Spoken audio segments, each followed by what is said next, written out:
Muy buenos días. Muy buenos días y antes de nada, muchísimas gracias, señoras y señores, por su asistencia a la presentación de este libro, del que es autor el doctor don José Luis Villacañas Berlanga, al que le doy la bienvenida a esta universidad, aunque en realidad no se ha ido nunca de esta universidad, como digo, porque está siempre con nosotros, aunque ahora mismo simultanea su docencia y la investigación en la Universidad Complutense y sus continuas venidas a Murcia, donde deseamos que siga viniendo mucho tiempo.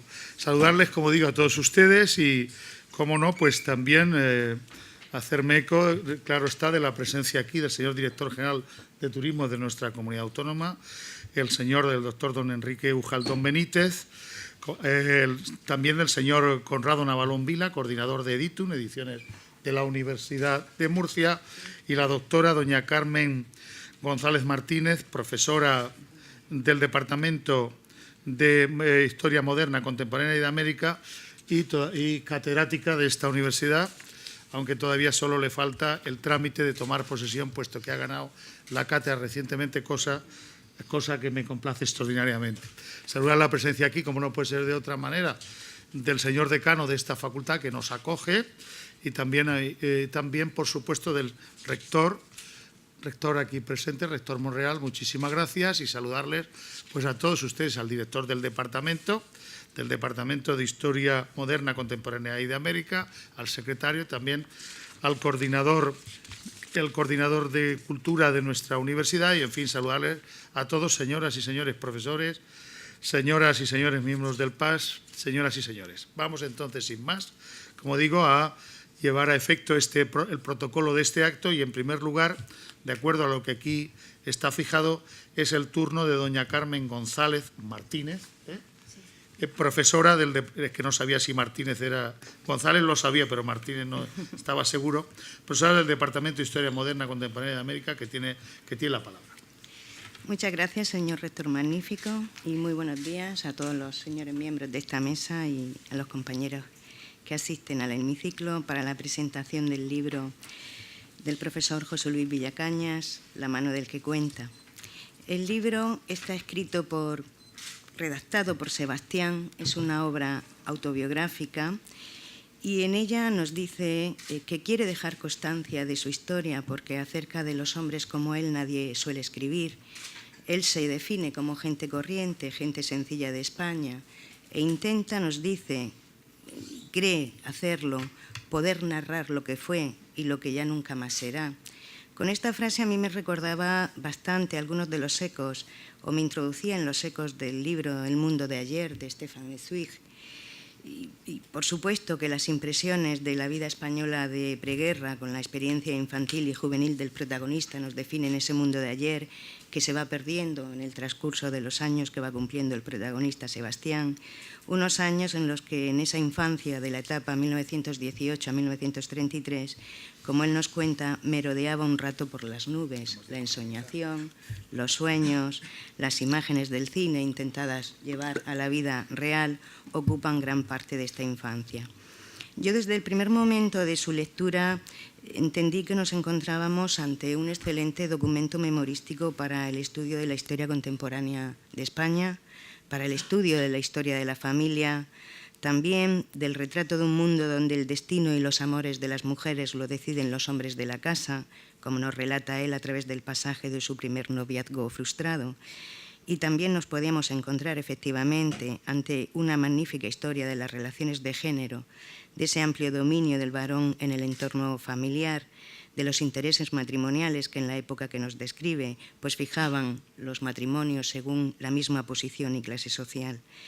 Pero al mismo tiempo que todas estas perspectivas para el conocimiento del pasado, nos relata el protagonista los problemas endémicos de la España de la época, la alta mortalidad infantil. Al protagonista en un momento determinado le da por muerto el médico del pueblo y se recuperó hartándose de comer uvas, mientras deambulaba además por la casa como un espectro. Y efectivamente va descubriendo, sobreviene a esa enfermedad y descubre pues una lección en su vida que más tarde la guerra luego pondría en macabra evidencia, y es que los seres humanos juntos son capaces de hacer sin avergonzarse, cosas que jamás harían solos. El ritmo de la vida, que va marcado por las estaciones del campo, el amor reinante en el seno de la familia, al tiempo que su sueño devorador de películas, nos van marcando más de un problema que el joven protagonista tiene en esta etapa de su infancia, que transcurre del 18 al 33, pero ya en la segunda parte, años de formación, 1934-38, su padre, que había intentado apartar a los hijos de la política, como tantos padres de la época, pues no previene que el protagonista, Sebastián, se topara con una asamblea de la CNT, en la que se exponen los posicionamientos ante el modelo de la República de la época, el problema de la tierra también, y a partir de esas páginas, de la 145 en adelante, el lector puede descubrir los fundamentales problemas de la España de la primavera del 36, lo que convierte este texto, a mi juicio, en un instrumento didáctico ideal para el aprendizaje y la discusión histórica.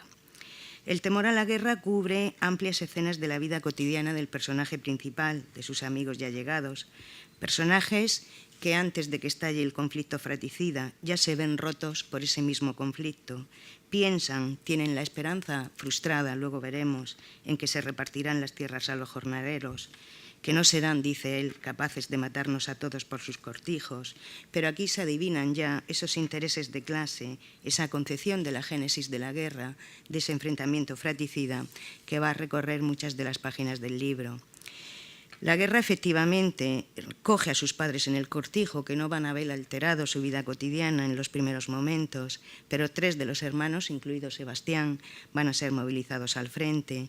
Y aquí, en esta parte del relato, es donde los principales elementos de las circunstancias políticos sociales que rodearon a ese contexto bélico español, pues los podemos descubrir. La violencia y la represión en las retaguardias republicanas, el fusilamiento real, también ficticio, ejecutado sobre estatuas como la del general y terrateniente Saro, el anticlericalismo radical, el cambio revolucionario que experimenta también el propio lenguaje del adiós, se pasa al salud de los compañeros.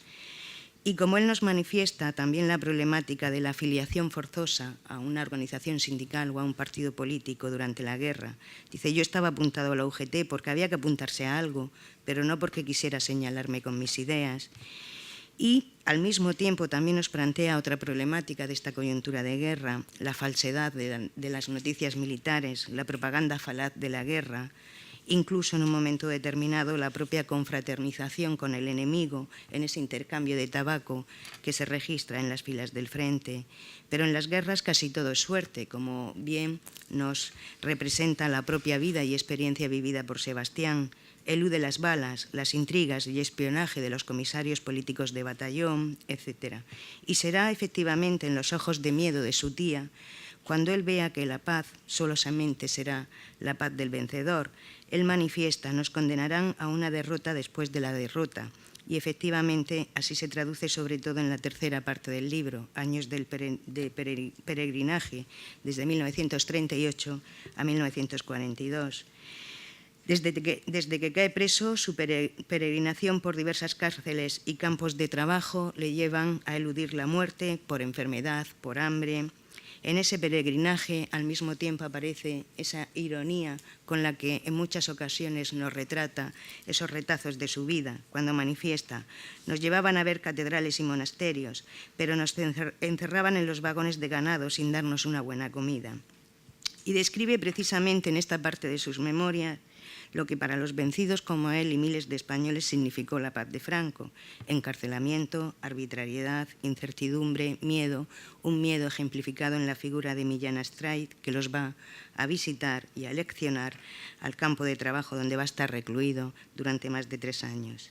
En ese campo de trabajo él intenta recuperar la dignidad, volver a ser un ser humano, y al mismo tiempo nos retrata perfectamente la relación de esos presos con la sociedad circundante, la problemática del hambre de posguerra, donde todos trafican en el mercado negro, incluidos los propios trabajadores forzosos de Franco, pues para mejorar esa asigua dieta alimenticia y el racionamiento, Es un ambiente sin ética ni moral el que define el autor, el que nos relata sus memorias, Sebastián, el protagonista, y lo define con unos términos que a mí me parecen ejemplares: el sucio cieno, el infierno en el que el país entero se había metido. Nos relata cómo se trafica con la carne humana, la venta de los cuerpos de las mujeres para sobrevivir a la dura posguerra, y ejemplifica sobre todo también muy bien una problemática histórico-económica y social como es la abundancia del extraperlo, del mercado negro, de la clandestinidad, de esa economía ilegal en la que todos participan y en la que se trata, como él bien señala, de traficar con el hambre de la gente. En esas duras condiciones de internamiento en el campo de trabajo, Sebastián nos muestra esos momentos de esperanza en la humanidad en la que él tanto deposita sus sueños, la solidaridad hacia los demás como escribiente de cartas a familiares de parte de compañeros analfabetos o enseñando a leer y a escribir a su amigo Manuel para que escribiera a su novia. Él se rige por principios, por unos principios éticos enseñados y aprendidos en el seno familiar, pero como él también señala, las fronteras entre el crimen y la ley eran muy confusas en aquellos tiempos. El reencuentro de los tres hermanos movilizados en el bando republicano, con el padre también libre de una más que posible muerte, acusado por una vileza, le lleva a expresar en una frase pues, el enunciado del título que da a esta obra que hoy presentamos: la mano del que cuenta, afortunadamente, les había apartado de aquel inmenso matadero del que regresaban los tres hijos y también el padre encarcelado en Jaén. Y yo creo que, en mi consideración de historiadora, el libro supone un entrañable recorrido por una trágica etapa de la historia de España que, como la vida experimentada por Sebastián, marcó a miles de españoles, testigo de una época pasada en su escritura en la que él reconoce la empresa más difícil de su vida. Destaca, creo, a mi juicio como historiadora, insisto, el recuerdo sin rencor, crítico sí, irónico en ocasiones, pero con una mirada al pasado honesta y autocrítica que hacen de estas memorias un ejemplo valioso, creo, de cómo recuperar el pasado para aprender para el futuro. Por eso creo que es un privilegio contar con obras como la que nos ocupa en la colección Miradas de Editum, y expreso mis felicitaciones públicas al autor y le agradezco la confianza depositada en Editum para la publicación de las memorias de Sebastián, su padre. Muchas gracias.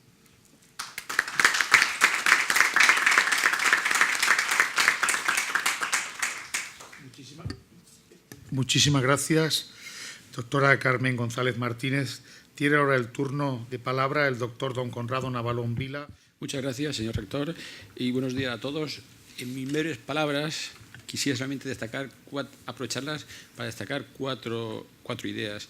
La primera es que para Editum, para el servicio de publicaciones, es una auténtica satisfacción haber podido contribuir a que esta obra haya sido una realidad y que además hoy la podamos estar presentando aquí. En este espacio que es casi emblemático de lo que es la cultura murciana, en el hemiciclo de letras, y aprovecho también para darle gracias al señor decano por las facilidades que siempre nos da para buscarnos un hueco que siempre estamos abusando reivindicando que queremos este espacio y él lo atiende con toda la medida que puede.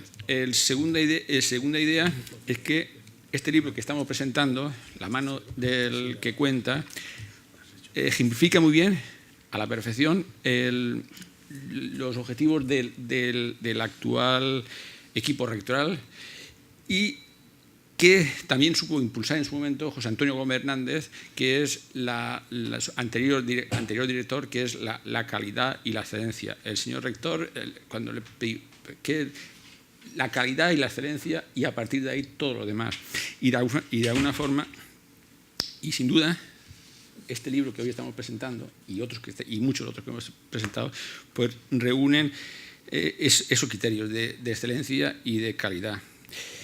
Otra idea, tercera, es que este libro forma parte de la colección Miradas, que es una de las 15 colecciones de la Universidad de Murcia, y esta en concreto, 15 colecciones que abarcan toda la área del conocimiento, y en concreto esta es una colección pues, dedicada por la Universidad de Murcia pues, a editar textos que ayuden a comprender nuestro espacio y nuestro tiempo, con especial énfasis en el ámbito de la historia, investigaciones, reflexiones historiográficas, textos centrados en el pasado histórico, y esta obra está plenamente encuadrada en esta colección. Lo que no ha dicho Carmen es que ella es la coordinadora, la responsable oficial, pública, desde el principio de este año de esta colección. Ella es la que a partir del... Esta obra ya se la encontró ella, pero que esta colección, a partir de las obras, que a partir del 1 de enero, pues ella es la que se encarga de mimar lo que ahí se publica. Y ella ha conseguido reunir un comité editorial de elevadísimo prestigio nacional e internacional. Eso creo que queda constancia. Y la cuarta es sobre el profesor José Luis Villacañas, que se ha dicho aquí, ya ha dicho el señor rector, que nunca se ha ido. Es decir, pero no sé, eso no entraré. La idea es que ha dejado una profunda huella en lo que es en la Universidad de Murcia. Y esa huella, y muy concretamente, a lo que a mí me afecta ahora mismo, que es al servicio de publicaciones. En el servicio de publicaciones ahora mismo hay una colección que es Res Pública, centrada en estudio y trabajos sobre filosofía política, filosofía moral, pensamiento político español y latinoamericano, historia de la idea, historia conceptual, historia comparada, sistemas políticos, etcétera, etcétera. Y también hay una cada vez más prestigiosa en tránsito con esa vocación de prestigio de una revista que es Res Pública. Tanto la colección como la revista son coordinadas, dirigidas, mimadas por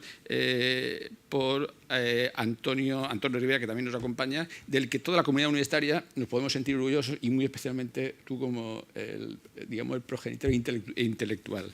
Bien, he dicho 4 ideas, ya le he dicho, reiterar pues, que es un lujo contar con esta obra dentro de las colecciones de lo que es ITUN, y que para mí, como profesor de la Universidad de Murcia y como coordinador del servicio de publicaciones, pues es una inmensa satisfacción, un lujo estar con esta mesa y con este público presentando una obra, un trabajo intelectual de un profesor también que siempre ha sido de la Universidad de Murcia. Muchas gracias.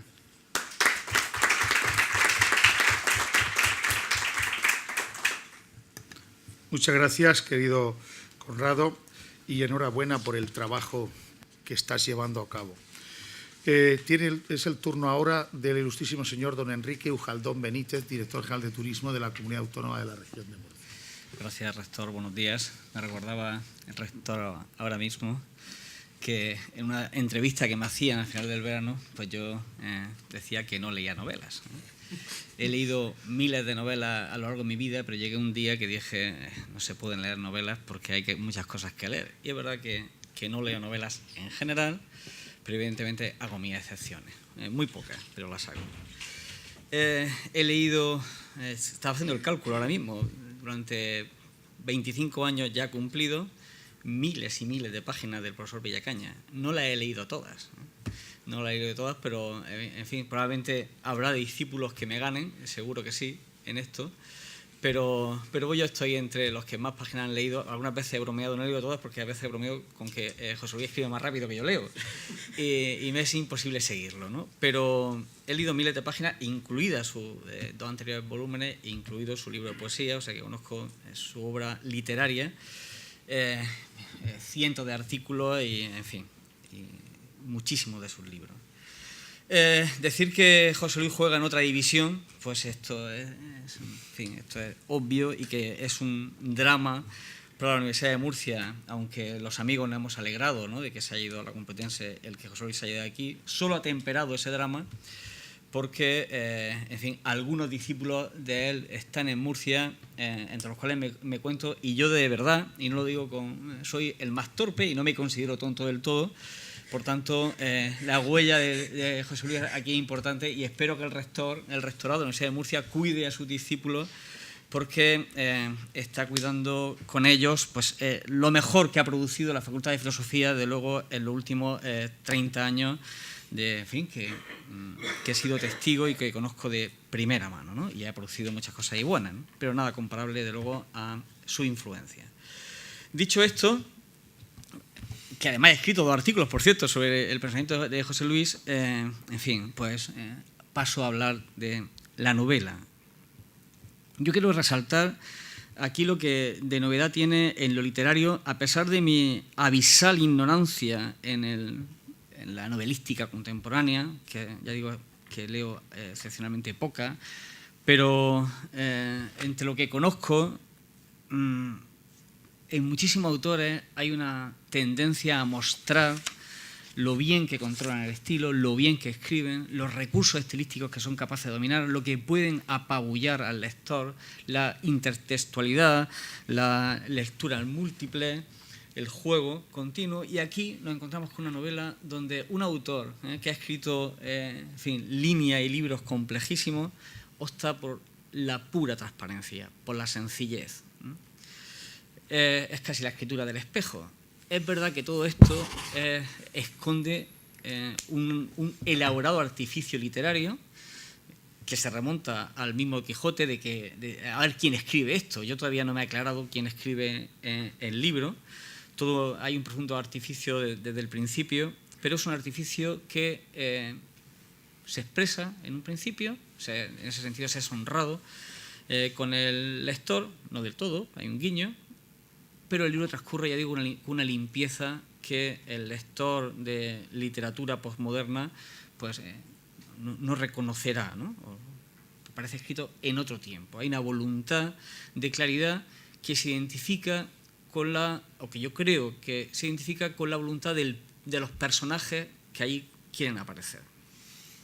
A mí me resulta muy cómoda y muy placentera la lectura porque sin ser de Bétula y sin ser de los campos de Jaén, pues yo también soy andaluz, soy de una cultura rural y el tipo de memoria, de recuerdos, de conversaciones en las casas sobre la misma época de los primeros 40 años de nuestro siglo XX son los recuerdos familiares de familias rurales, de pueblos de Andalucía en la misma época, ¿no? Entonces yo recuerdo conversaciones en casa, conversaciones habituales de mis abuelos que eran exactamente el mismo tipo de experiencia que veo reflejada ahí. A lo mejor podían variar las tareas agrícolas, pero no la esencia de cómo se vivía y de lo que se hacía, de lo que era importante y lo que no lo era. Entonces, para mí, ya digo, fácilmente me sentía reconocido. Hay algún momento en el libro, en varios momentos, donde el cantismo de José Luis se hace patente, porque el personaje reclama para sí el respeto a la ley como principio y en un principio parece que uno puede pensar, bueno, un personaje que en el fondo ha abandonado la escuela muy pronto, que ha leído por su cuenta, ha sido letrado por su cuenta, se revela kantiano, casi como el personaje de Molière sin saberlo. Pero, y parece como un poco artificial, pero pensando en la cuestión, me daba cuenta, y he descubierto en la novela, que es que realmente el que era kantiano sin saberlo era José Luis. José Luis descubrió que Kant plasmaba bien aquello que yo también he visto miles de veces en mi padre, en la calle, sus amigos, hablando, echándose la mano con un trato, dando su palabra, sabiendo que efectivamente la palabra dada, lo que se dice por la boca, tiene consecuencias, y consecuencias públicas, y ese tipo de moralidad de escena pública, de respeto a la norma, de respeto a los compromisos contraídos, de respeto a la ley en sentido profundo, no la ley escrita, no la ley de los hombres, no la ley política, no la ley política, sino la ley de los hombres. La ley de los hombres que comparten en la calle, que hacen tratos, que hablan, que se comprometen. Esa ley efectivamente estaba ahí, independientemente de que Kant lo dijese o no. Entonces, no es que el personaje fuese kantiano, no lo supiese, sino que José Luis probablemente era kantiano antes de saberlo, porque estaba educado en el mismo tipo de principios que yo he visto, ¿no? En mi casa y en la calle continuamente. También me ha llamado la atención, y quiero resaltar, el que, bueno, la profesora Carmen ha hecho ahí, ha señalado 50.000 cosas, y eso para mí es estupendo porque me ahorra, ¿no? Los ejemplos ya he puesto mucho, que todo esto que es una época terrible de la historia de España está contado sin tragedia y sin dramatismo. En fin, estamos...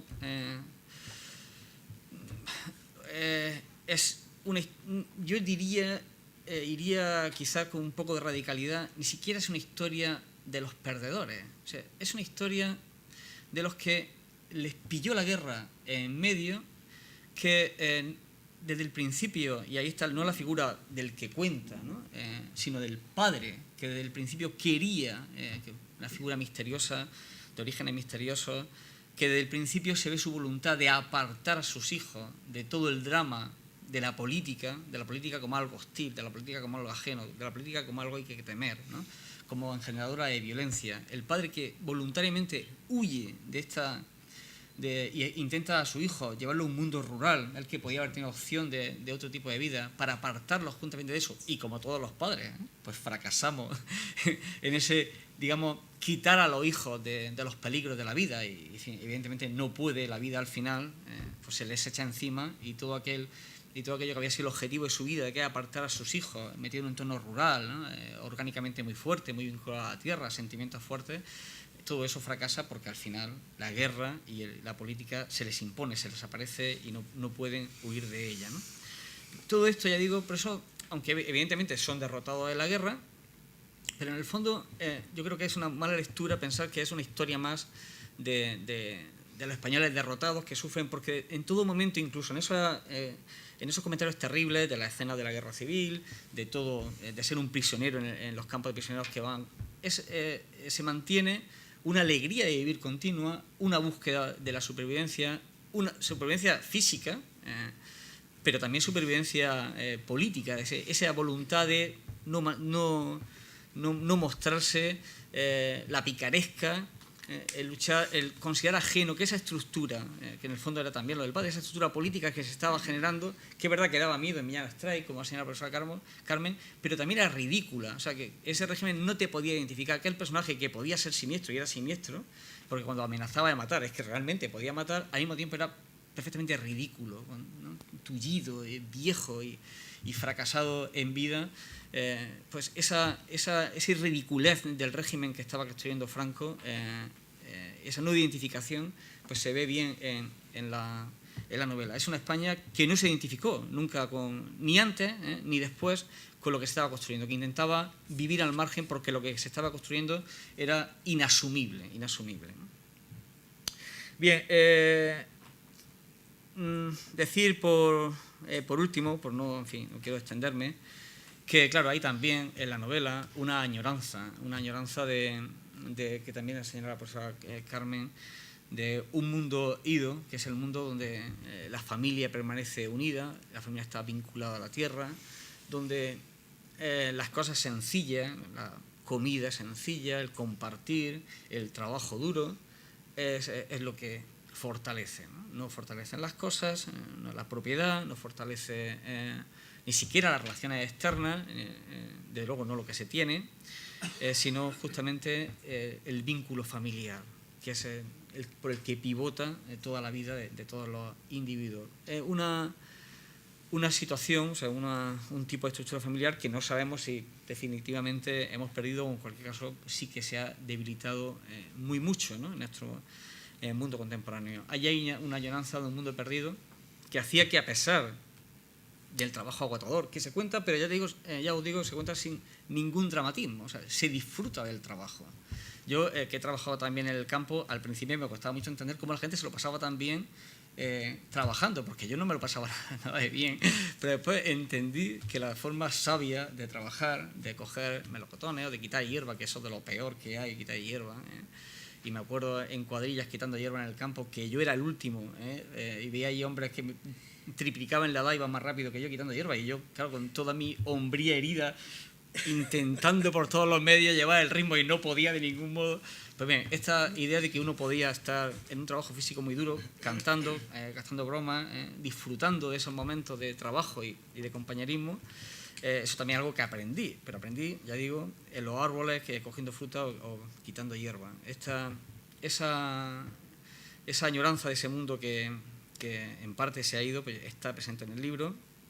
Yo lo que hay que hacer en estos casos, y lo hago de verdad, de corazón, recomendar. Yo, claro, esto en mí es fácil, porque yo todos los libros de José Luis los recomiendo, pero claro, en fin, no sé, hay algunos que no me atrevería, pero a este sí le he dicho a mi mujer, léelo, ¿no? No le digo lee Racionalidad y Crítica, o no lee, Pero si sí le he dicho, le he insistido, léelo porque te va a gustar, vas a disfrutar. Un libro que, a pesar de hablar de la guerra civil, a pesar de hablar de los momentos más duros y más tristes de nuestra historia reciente, es un libro que está lleno de alegría por la vida, por la familia y de reconciliación con la existencia. En ese sentido, pues yo creo que es un gran libro y, en fin, os animo a leerlo. Gracias.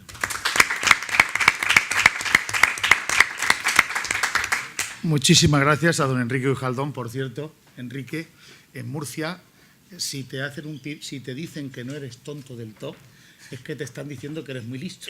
O sea, la socarronería de Murcia es al revés. O sea, en Murcia funcionamos de una manera distinta. Dice, este no es tonto del todo, es que te están diciendo que eres muy listo. ¿Me entiendes lo que te quiero decir? O sea, lo dicen al revés, te lo digo para que me entiendas. Es una manera para decirle a uno que es listo, le dicen, no es listo, este no es tonto del todo. Es el sistema, ¿no?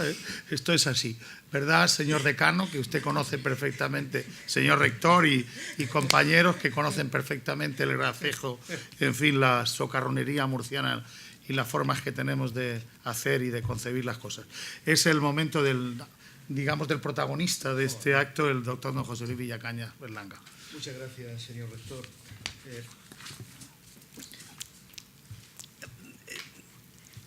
Creo que me gustaría contestar a vuestras amabilísimas palabras invocando una frase de Alfanjuy, que es posiblemente uno de los testimonios más extraordinarios de lo que siguió a la vida española después de 1942.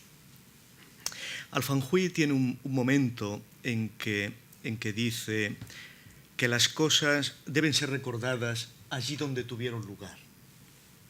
Si es bajo la lluvia, y si es bajo la luna, bajo la luna.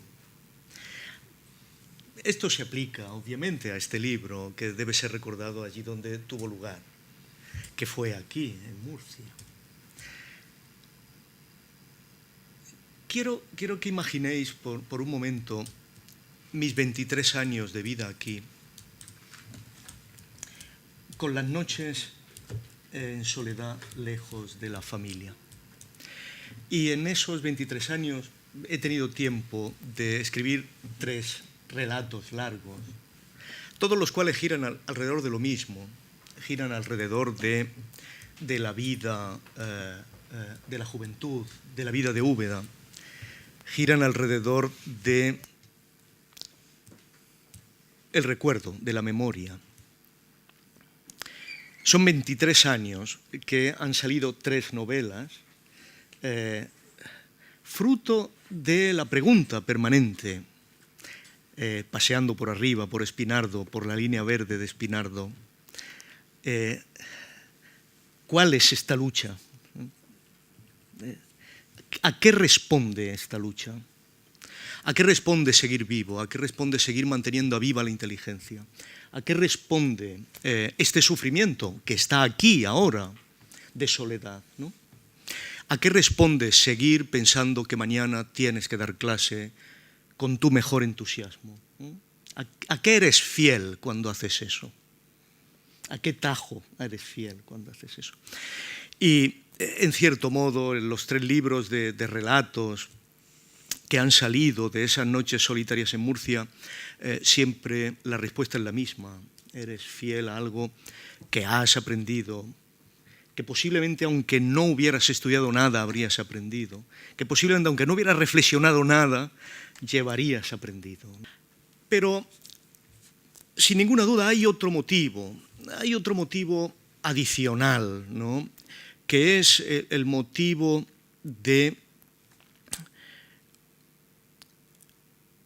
poder, de estar en condiciones de decir, ¿no?, que eso a lo que tú eres fiel es una cosa, es una realidad, es un alma humilde y grande a la vez. Es que son 2 cosas que nuestra sociedad ya no entiende. Y tenía, en cierto modo, una aspiración muy aristotélica a mostrar alrededor de un mito, de una peripecia, que es un mito contado, escrito por el propio que lo ha vivido, generar algo así como un carácter, ¿no? Un carácter, un tipo de alma. Un tipo de alma que no es enteramente la de mi padre, que no es enteramente la mía, que es una especie de fusión extraña, pero que desde cierto punto de vista es un tipo de alma olvidada o en cierto modo ya pasada para siempre.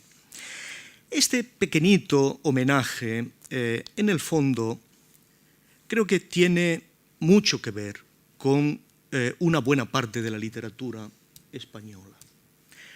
Cuando yo escribía esto de una manera así, a trompicones, una y otra vez, en el fondo estaba estudiando los conversos del siglo XV, estaba estudiando los moriscos del siglo XVI, los judíos de 1492, ¿no? Entonces, todo este mundo que está reflejado en el moto del libro surge de ahí, surge de Pérez de Pulgar, y me daba la impresión, ¿no?, de que esta forma de resistencia, esta forma de hacerse fuerte en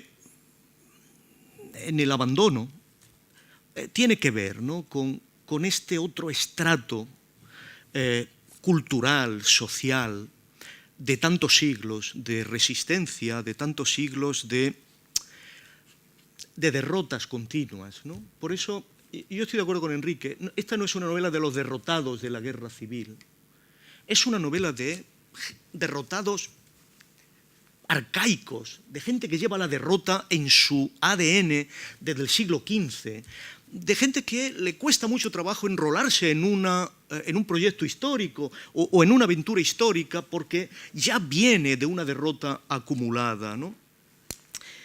Pero que a pesar de todas esas derrotas, como si hubieran estudiado a los viejos talmudistas del siglo XIII castellano, tienen un punto, no solo porque invocan la ley, estos son palabras literales de mi abuelo, no son palabras que yo... No es de ley o es de ley, esto era la manera en que se sentenciaban todas las decisiones morales. Pero también, como si estuvieran allí, en este estrato arcaico español, castellano, que la creación es buena. A pesar de todas las derrotas acumuladas, la creación es buena. La vida es buena. Esto es lo que determina que a pesar de todas esas decepciones acumuladas, esta no sea, y aquella no sea una mentalidad barroca. No es el gato pardo, no es la voluntad de muerte. Todas las derrotas históricas han pasado por nosotros, pero no tenemos voluntad de muerte. La muerte no tiene una palabra en ese libro. Y eso es lo que determina, ¿no?, que tuvieran una mentalidad que yo creo que es moral, ciertamente, pero que no está exenta de una religio, al estilo más viejo, más romano, una religio, una atadura real a los seres humanos, a la tierra, a la piedad familiar. Esta mentalidad es la que yo quería, constitutiva de un tipo de alma en la que quería poner de manifiesto. Y esto, en el fondo, me hizo reposar o recordar una frase de Kafka que es muy, muy bonita, ¿no?, cuando dice que el Quijote fue un sueño de Sancho Panza, ¿no? Dice, Don Quijote es un momento de delirio de Sancho Panza, ¿no?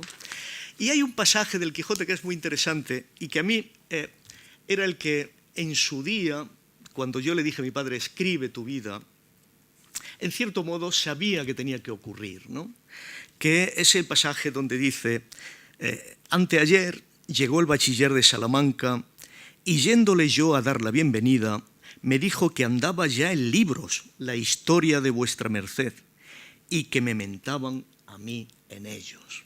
Este orgullo de Sancho, que su delirio ha generado historia y que en esa historia se le menciona a él a su vez, eso constituyó una especie de promesa última de que algún día su nombre iría mentado en los libros. Porque en el fondo mi padre, que escribió decenas de poesías, como podéis suponer, que escribió, imaginó decenas de relatos o imaginó decenas de discursos, y que siempre que se veía en una situación pública siempre pensaba lo que yo diría aquí, lo que yo podría hablar, si yo fuera... Esto forma parte de este tipo de personas, ¿no?, que no hacen nada por ser llamados, nunca, no llaman a la puerta de nadie, pero siempre acuden si lo son. Y yo creo que esto define perfectamente la cuestión de la guerra. No hicieron nada por ser llamados, pero acudieron. Y supieron resistir y luchar con lealtad y con una voluntad de mantener el futuro. Pues este momento era como una especie de promesa, de una especie de pacto que evidentemente yo sabía que tenía que cumplir. Y como podéis suponer, le estoy enormemente agradecido a la Universidad de Murcia por permitirme que lo cumpla a la manera de Alfanjuí, que allí donde las cosas tuvieron lugar, allí se recuerden. Y por eso quería dar las gracias una vez más a la institución académica a la que tanto debo. Hoy estaba en la radio y me decían, bueno, ¿qué vínculos tiene usted con la Universidad de Murcia y con las instituciones de la región de Murcia? Y mire, el vínculo más difícil de romper, que es el de la gratitud. Y por eso quería dar las gracias, como es natural, al magnífico rector. Quería dar las gracias a José Antonio, que recogió este manuscrito. Quería dar las gracias a Conrado, que lo apoyó. Quería dar las gracias, como es natural, a Carmen por incluirlo en su colección. Quería dar las gracias, naturalmente, a todos los amigos de la Facultad de Filosofía de Murcia, porque ellos no lo sabían, pero si a la mañana siguiente, después de una noche en soledad, estaba en condiciones de mantener ese mínimo entusiasmo que requiere el trabajo, era porque en secreto había estado escribiendo estas páginas. Y esto con mi escaso saber literario, como podéis suponer, pero que en cierto modo llega hasta donde llega. Y yo citaría que he intentado imitar la prosa de Pulgar, por eso es muy arcaico y muy transparente. He intentado imitar la ironía cervantina, porque la familia Villacañas, curiosamente, Villacañas Quesada era mi abuelo, el apellido lo he quitado, viene de Madridejos, al lado de Consuegra, y la única memoria, lo dice ahí, no, venimos de un sitio donde si miras verás castillos, verás molinos de viento y castillos. Era Consuegra bajo Madridejos, se ve. Es tierra cervantina. Y yo he querido imitar la ironía cervantina, por eso no hay sufrimiento, pero hay superación del sufrimiento. Obviamente he imitado a Goethe por la estructura de cuadros del libro, solo que no se trata del Wilhelm-Meister, sino que se trata de un campesino andaluz, pero que tiene sus años de formación, sus años de peregrinaje, sus años de adolescencia. Y he imitado, naturalmente, o he procurado imitar de Kafka la inocencia. Como he dicho antes, mi padre escribió centenares de poesías y fingió decenas de discursos que nunca pronunció, pero yo quería que este al menos fuera pronunciado. Como buen ilustrado, desde el anonimato de mi padre a la publicación de este libro, hay poco trecho, pero a los ilustrados nos gustan los pasos pequeños. Muchas gracias.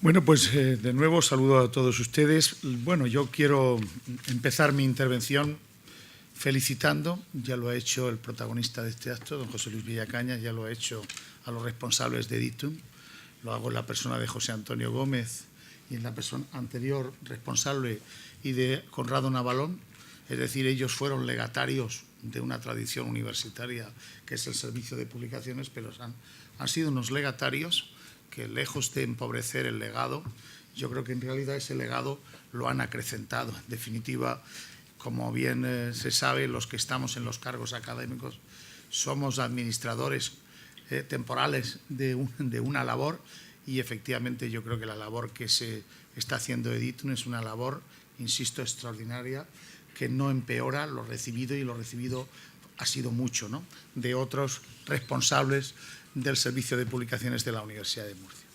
Bueno, voy a hablar un poco del autor, luego hablaré de la obra. Del autor hablaré sin leer, de la obra hablaré leyendo. Mis recuerdos de José Luis, primer recuerdo de José Luis Villacañas, el primer recuerdo que yo tengo es en este aulario de aquí al lado, el aulario de la Merced, un día que un grupo de personas que estábamos moviéndonos en pro de una candidatura al rectorado, estoy hablando de 18 años atrás, un día era una asamblea, en un aula había bastante gente, más de 100 personas, y tomó la palabra una persona a la que yo había ido a nombrar pero que no conocía, y esa persona era José Luis Villacañas Berlanga. José Luis Villacañas lo que hizo en aquella intervención fue proponer al rector Monreal como candidato al rectorado por parte de aquel grupo de personas que estábamos allí, me acuerdo perfectamente.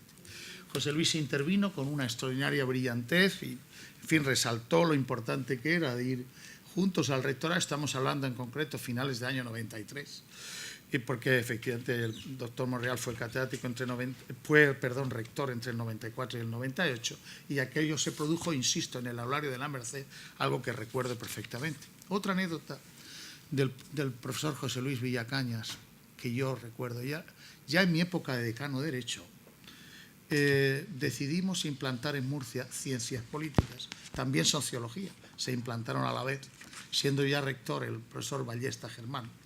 Y recuerdo que en todas esas vicisitudes de los planes de estudio, de hacer los planes de estudio que no tengo que explicar aquí y ahora, todos los dimes y diretes de los planes de estudio, los codazos, los intereses, unas veces intereses buenos, otras veces intereses regulares, otras veces intereses de otra clase. En definitiva, en todo aquel contexto, pues apareció, para hacer el plan de estudios de ciencias políticas, de la licenciatura en ciencias políticas, apareció un día el despacho José Luis. Ya teníamos hecho el plan de estudios, ¿te acuerdas, José Luis? Lo teníamos hecho, y yo efectivamente me dije a mí mismo, ¿cómo podemos prescindir de una persona como Villacañas, que viene aquí a un plan de estudios, de una persona como él, que conoce estos temas, que ha estudiado, que es un estudioso? Pues yo me las ingenié, desde luego el trabajo me costó, para hacer un hueco a José Luis Villacañas y a sus discípulos, evidentemente. Luego creo que ha sido Antonio Rivera, sí, el que ha estado muchos años llevando esto, hacerles un hueco para efectivamente que formaran parte de ciencia política, de que estuvieran el plan de estudios de ciencias políticas. La verdad que cuando José Luis me dijo que se iba a marchar a Madrid, yo lo sentí mucho, y lo digo de verdad. La Facultad de Filosofía es una facultad pequeña, pero es una muy buena facultad. Yo tengo para mí que es una muy buena facultad. Y de esa facultad, José Luis Villacañas pues era, digamos, uno de los elementos más destacados. Es verdad, insisto, que yo sentí mucho su marcha a Madrid, es comprensible, y es verdad que a él siempre le ha supuesto, lo ha resaltado, pues su vida en Valencia y estar aquí en Murcia, pues siempre le ha supuesto pues un viaje continuo, un trasiego continuo, y es normal, evidentemente, que él quisiera ir a una universidad como la Complutense, una universidad mucho más grande. Es verdad que una universidad, en algunos momentos, un poco deshilachada, si se me permite el término, ¿no? El otro día tuve oportunidad de conocer a Carrillo, hijo, a José Carrillo, y efectivamente, bueno, de charlar con él, y es verdad que es una universidad enorme, una universidad demasiado grande, creo yo, ¿no? Bueno, evidentemente, lo ha dicho Enrique hace un momento, cuidar a sus discípulos, pues faltaría más,